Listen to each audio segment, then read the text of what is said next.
Was there a time in your career where you started to expect that every leading man would fall in love with you? In the book, there's this theme. Elliot Gould, you went into a play, one of your first play. I know, but I didn't think I wanted him to fall in love with me. I mean, that's how it happened. Then the Sidney Chaplin. You fell in love with love stories. I mean, Omar Sharif. Well, I mean, you ended up... Don't make me laugh, please. But Barbara, you ended up in love with a lot of... And they ended up in love with you. When you go into a movie with Robert Redford, you're like, well, we're probably going to end up being in love. No, he was a married man with 3 children. I had no designs on him. You know, I totally respected who he was and his family. Believe me, I don't these guys are all seduced by you. They all almost... Well, that's their problem. Right.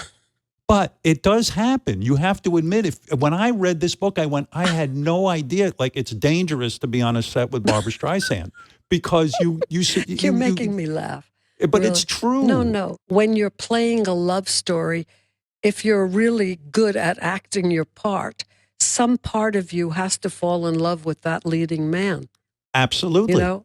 Yes. And then when the picture's over, you're over. Marlon Brando, the way you describe in the book, it's an ongoing relationship. I take it from reading the book, at least I got the impression. Mm-hmm. Many times he came on to you, he told you he wanted to fuck you. I mean, he was that blatant about it. But I said to my editor, can I just say F-K? Why does that make you uncomfortable? Because that's the shy part of me. Marlon looked at you, he whispered in your ear, he says, I want to fuck you. And I said to him, that sounds horrible. And then, because it was so... It was gross. Just so, no, I like romance. I like getting to know someone. But I mean, it was intriguing. It was flattering. But then he said something that I have always thought.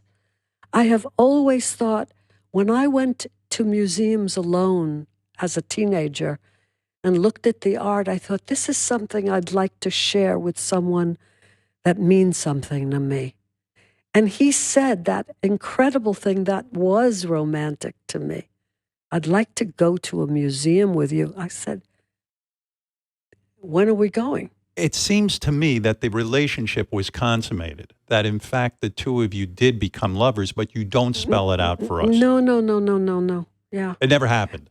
Right, because when he said to me, you know, I want you to come to the desert with me and we'll stay in the desert overnight. I thought, what the hell? What am I going to carry a toothbrush and a bottle of water? I mean, I think practically, you know. You're not looking for camping experiences. No, you had enough of that.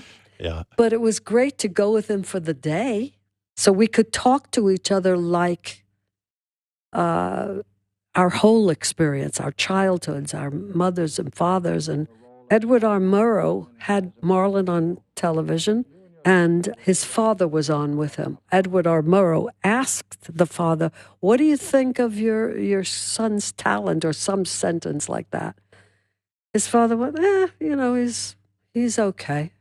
You know, it was like, it went right to my heart. Right. I knew Marlon and I had a lot to communicate about. Did it blow your mind that this guy you used to watch in the movies who had this perfect face and the perfect lips and the way you describe him, did it blow your mind that you'd gotten to a point in show business where you're hanging out with this guy in the desert? I mean, it's just got to be mind-blowing, right? Yeah, because I was also outside myself. You know, the self was sitting, we stopped at a luncheonette. It's like you see in the movies, you know, like the luncheonettes in the Midwest. There's 3 stools and one other customer, you know, and the guy behind the counter. And I'm thinking to myself, I am sitting here in this little fakakta, you know, hamburger joint, and I'm with Marlon Brando. Yes. In other words, I couldn't not think that was the truth, you know?